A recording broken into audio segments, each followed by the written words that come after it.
Hello students, Venus education academy में आपका स्वागत है। आज की इस क्लास में हम क्लास 10th की वर्कशीट नंबर 14 करेंगे, जो आपकी मैथ की वर्कशीट है। ये 6 अगस्त 2021 की वर्कशीट है। ये वर्कशीट आपके बुक के चैप्टर नंबर 2 से ली गई है। तो चलिए इस वर्कशीट को शुरू करते हैं। इस वर्कशीट का title geometrical meaning of the zeros of a polynomial है।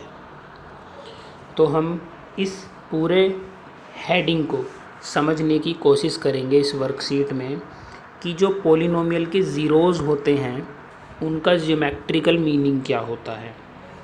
तो ज़ीरो शायद आपको याद होंगे, तो देखते हैं किस तरीके से वर्कशीट हमको चीज़ें समझाती है। लेट्स रिवाइज के अंदर इन्होंने सबसे पहले पोलिनोमियल को समझाया है कि पोलिनोमियल क्या होते हैं। तो पोलिनोमियल को देखिए, इन्होंने लिखा है algebraic expression of more than one term, यानी कोई भी अलजेब्रिक एक्सप्रेशन जो एक से ज़्यादा टर्म कंसिस्ट करता हो और उसके अंदर वेरिएबल्स और कांस्टेंट हों। आई थिंक आपको याद होगा, वेरिएबल्स को हम x, y, z इन लेटर से शो करते हैं, दर्शाते हैं, u, v, w, कभी कभी इनका भी यूज़ करते हैं। और कांस्टेंट यहाँ पर कोई भी रियल नंबर हमारे हो सकते हैं। रियल नंबर मींस कोई भी नंबर, चाहे वो नेचुरल नंबर हो, चाहे वो होल नंबर हो, चाहे वो इंटीजर या कोई रैशनल नंबर। इरेशनल नंबर को भी हम रियल नंबर ही कहते हैं, तो इरेशनल नंबर भी हो सकते हैं। तो हमें समझ आता है कि वेरिएबल और कांस्टेंट से मिलके ही कोई अलजेब्रिक एक्सप्रेशन बनता है, और वही अलजेब्रिक एक्सप्रेशन हमारा पॉलिनोमियल भी कहलाता है। इसमें आगे उन्होंने समझाया है डिग्री ऑफ पॉलिनोमियल। अब डिग्री ऑफ पॉलिनोमियल में समझिए, जब किसी पॉलिनोमियल को हम लिखते हैं तो उस पॉलिनोमियल के वेरिएबल में हम उसकी हाईएस्ट पावर को उस पॉलिनोमियल की डिग्री बोल देते हैं। फॉर एग्ज़ाम्पल इन्होंने यहाँ पे लिखा है x की पावर 4 + 3x³ + 1। तो यहाँ जो हमारा वेरिएबल है x, उसकी हाईएस्ट या फिर मैक्सिमम पावर हमें कितनी नज़र आ रही है, 4। बस इसी एक्सपोनेंट को, इट मीन 4 को, हम इसकी डिग्री बोल देते हैं। तो डिग्री ऑफ पॉलिनोमियल समझना बहुत ही आसान है। बस आप पॉलिनोमियल में वेरिएबल की मैक्सिमम या हाईएस्ट पावर को देखिए और वही एक्सपोनेंट उसकी डिग्री हो जाता है। इसी के बेस चलिए हम एक एग्ज़ाम्पल कर लेते हैं जो यहाँ पर दिया हुआ है। यहाँ पर इन्होंने लिखा है कि इस पॉलिनोमियल को देख के आप इस पॉलिनोमियल px की, ये पॉलिनोमियल के नाम होते हैं। x इसलिए लिखा जाता है ये बताने के लिए कि इस पॉलिनोमियल में जो वेरिएबल है वो x है। तो यहाँ पर हम इस पॉलिनोमियल को देखते हैं, इसमें वेरिएबल x की हाईएस्ट डिग्री 4 है, हाईएस्ट पावर 4 है, तो इसलिए इस पॉलिनोमियल की डिग्री 4 हो जाएगी। अब हम समझते हैं zeros of polynomial. Zeros of polynomial में किसी भी वेरिएबल की वो वैल्यू या वैल्यूज़, इट मीन ये कहना चाहते हैं किसी वेरिएबल के लिए कोई एक वैल्यू या एक से ज़्यादा वैल्यू भी हो सकती हैं जो उस पॉलिनोमियल को किसके इक्वल कर दे, ज़ीरो के। इट मीन अगर उस पॉलिनोमियल में उन वैल्यू को जो किसी वेरिएबल की हैं, अगर हम सब्सटीट्यूट कर दें, यानी उसमें पुट कर दें या उसमें रख दें और उसको कैलकुलेट करें और हमारा पॉलिनोमियल ज़ीरो के इक्वल आ जाए, तो हम उस पर्टिकुलर वैल्यू को या एक से ज़्यादा वैल्यूज़ को हम उस पॉलिनोमियल के ज़ीरोज़ बोल देते हैं। फॉर एग्ज़ाम्पल इन्होंने यहाँ पर एक पॉलिनोमियल x+2 को लिया है और इसके ज़ीरोज़ को निकाल कर उन्होंने दिखाया है। क्योंकि हम जानते हैं ज़ीरोज़ हमारे पॉलिनोमियल को ज़ीरो के इक्वल कर देगा, तो उन्होंने px = 0 लिया और px जो हमारा पॉलिनोमियल x+2 था उसको 0 के इक्वल लेके उन्होंने कैलकुलेट किया, तो x की वैल्यू आई -2। x की वैल्यू जो -2 आई है, ये इस पॉलिनोमियल का ज़ीरो है।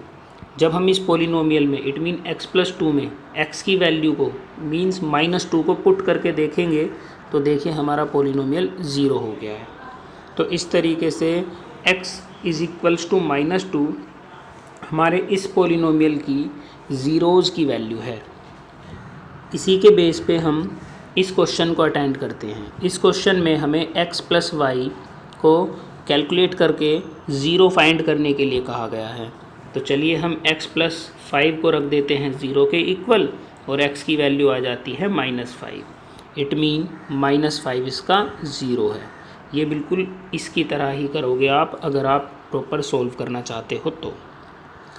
चलिए हमारा ये पोर्शन क्लियर हो गया। देखिए इस चैप्टर में हम जीरोज़ तो समझ गए कि जीरोज़ क्या होते हैं एक पॉलिनोमियल के। अब उसके जियोमेट्रिकल मीनिंग को भी हमें समझना है। अगर जियोमेट्रिकल मीनिंग हम समझना चाहते हैं तो सबसे पहले हमें ग्राफ के बारे में जानना होगा कि एक ग्राफ के अंदर क्या क्या चीज़ें होती हैं। ये बातें आप 9th क्लास में भी पढ़ चुके हैं, लेकिन फिर भी हम इनके बारे में थोड़ा समझ लेते हैं।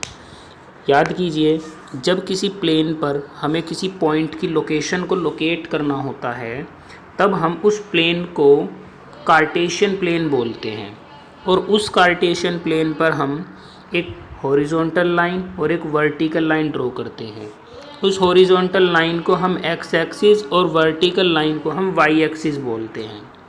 ये हॉरिजॉन्टल लाइन और वर्टिकल लाइन एक दूसरे को परपेंडिकुलर डिवाइड करते हैं।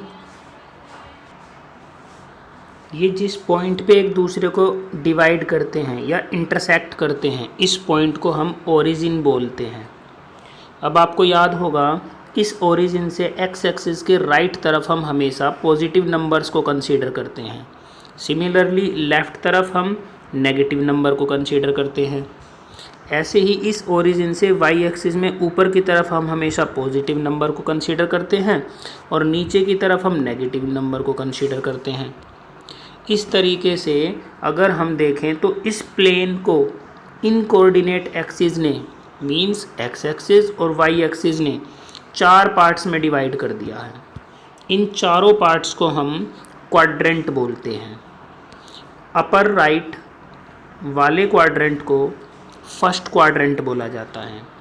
इसमें एक्स की और वाई की दोनों की वैल्यूज़ ही पॉजिटिव ली जाती हैं। किसी भी पॉइंट को लोकेट करने के लिए हम हमेशा उस पॉइंट के रेस्पेक्ट में x की वैल्यू और उस पॉइंट के रेस्पेक्ट में y की वैल्यू को कुछ इस तरीके से लिखते हैं ब्रैकेट के अंदर।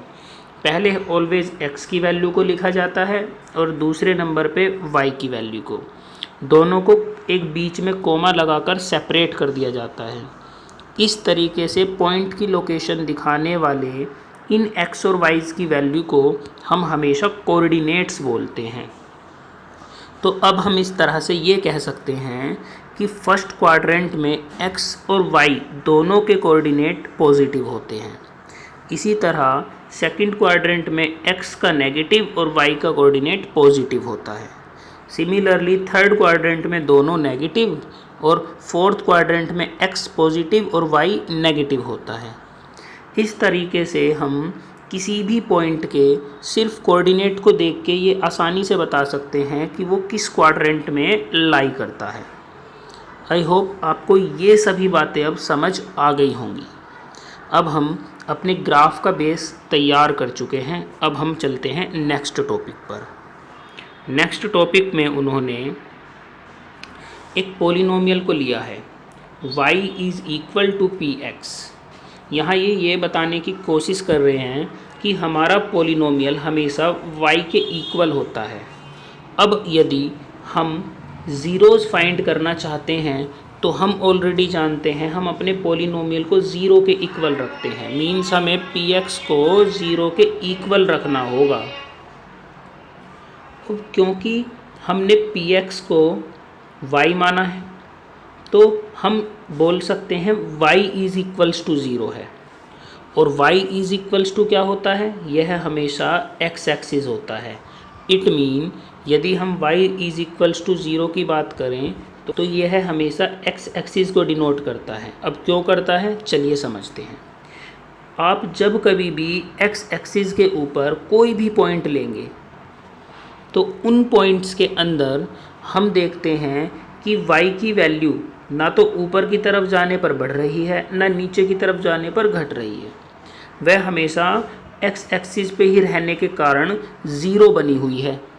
तो इसीलिए एक्स एक्सिस के ऊपर वाई ऑलवेज ज़ीरो होता है, तो इसीलिए हम y is equals to zero को एक्स एक्सिस भी बोल देते हैं। अर्थात हम बोल सकते हैं कि y हमेशा एक्स एक्सिस पर ही लाई करेगा। y कौन? y मीन्स वो पॉलिनोमियल। तो इस तरीके से यदि हम किसी भी पॉलिनोमियल के ग्राफ को ड्रॉ करते हैं और उसका ग्राफ ड्रॉ करने पे y एक्सिस को जिन पॉइंट्स पर काटता है वही पॉइंट्स की वैल्यूज़ हमेशा इस फॉर्मेट में होती हैं x, 0 मीन्स x की वो वैल्यू जैसे ही पॉलिनोमियल में रखी जाएगी y ऑलवेज 0 बनेगा। ये पॉइंट हमेशा इस बात को इंडिकेट करते हैं। तो इस तरीके से यदि हम किसी पॉलिनोमियल के ड्रॉ किए हुए ग्राफ को देख के उसके ज़ीरोज़ के नंबर के बारे में पता करना चाहते हैं कि उसमें कितने ज़ीरोज़ हैं, तो हम आसानी से पता कर सकते हैं सिर्फ ये देखकर कि उस पॉलिनोमियल का ग्राफ एक्स एक्सिस को कितने पॉइंट पर या तो टच कर रहा है या इंटरसेक्ट कर रहा है। जितने नंबर ऑफ पॉइंट्स पर वह टच या इंटरसेक्ट करेगा उतने ही नंबर में हमारे ज़ीरोज़ होंगे। तो इस ग्राफ को देखिए, यहाँ पर हमारे पॉलिनोमियल का ग्राफ एक्स एक्सिस को 3 डिफरेंट पॉइंट्स पर इंटरसेक्ट कर रहा है, तो इसीलिए इस पॉलिनोमियल के ज़ीरोज़ हमारे 3 होंगे और आगे उन्होंने बताया है क्यों होंगे, जो कि मैं ऑलरेडी बता चुका हूँ। चलिए, ये तो हमें ग्राफ देख के समझ आ गया कि ग्राफ देख के कैसे पता लगाएं कि किसी पॉलिनोमियल के कितने ज़ीरोज़ होंगे। लेकिन यदि हमें पॉलिनोमियल सीधा एल्जेब्रिक फॉर्म में दिया हो, हमें ग्राफ दिए ही ना हो, तो कैसे पता लगाएं?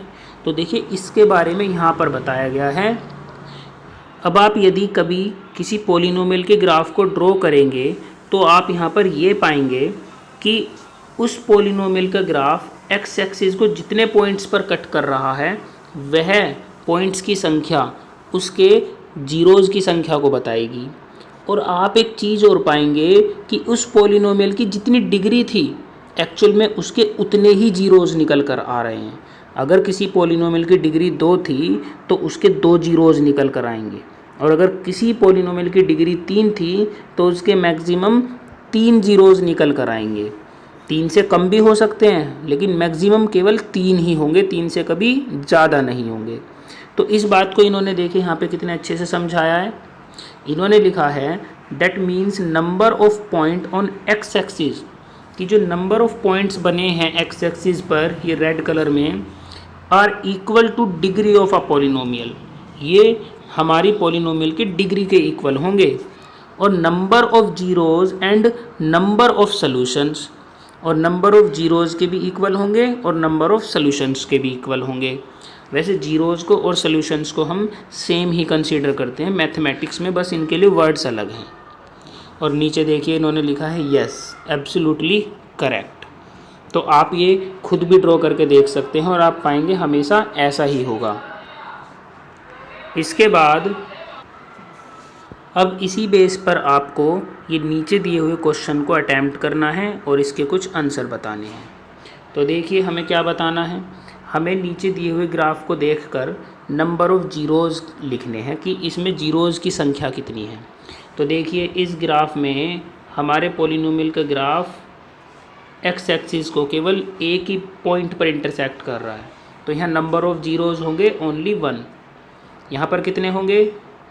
यस, यहाँ पर ओनली 2। यहाँ पर कितने होंगे? ओनली 1, क्योंकि देखिए हमारा ग्राफ एक्स एक्सिस को केवल एक ही पॉइंट पर इंटरसेक्ट कर रहा है। और यहाँ पर कितने होंगे? 1, 2, यानी नंबर ऑफ़ जीरोज़ यहाँ पर होंगे 2, इट मीन 2। आई होप आपको ये सब समझ आ गया होगा। अगेन कोरोना से रिलेटेड गाइडलाइन जो आपको फॉलो करनी है। अगर आपको मेरी वीडियो पसंद आए तो मेरी वीडियो प्लीज़ शेयर कीजिए, लाइक कीजिए और मेरे चैनल को सब्सक्राइब कीजिए। Thanks for watching my video.